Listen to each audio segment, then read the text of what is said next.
কোনো সাপোর্ট ছাড়া এরকম দুটা বাচ্চা সামলানো, একজনের 2 বছর প্লাস, বাবা একটু অপেক্ষা করো, একজনের 2 বছর প্লাস আর একজনের 7 মাস। খুবই টাফ।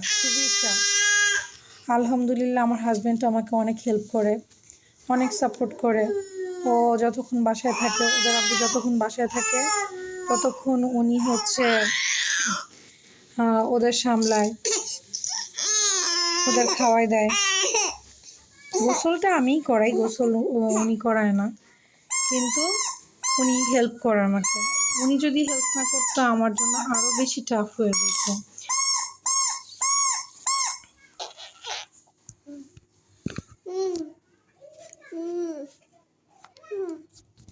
সবাই দোয়া করবেন আমাদের জন্য, আর আমাদের চ্যানেলটা প্লিজ সাবস্ক্রাইব করে দিবেন। আমার জন্য যদি কারো কোনো টিপস থাকে, কারো অভিজ্ঞতা থেকে, প্লিজ প্লিজ প্লিজ শেয়ার করবেন। আপুরা ভাইয়ারা প্লিজ কমেন্ট বক্সে আপনাদের টিপসগুলো শেয়ার করবেন। আর আমাদের চ্যানেলটা প্লিজ সাবস্ক্রাইব করে দিয়েন এবং আমার ভিডিওতে একটি লাইক দিয়ে দিন প্লিজ।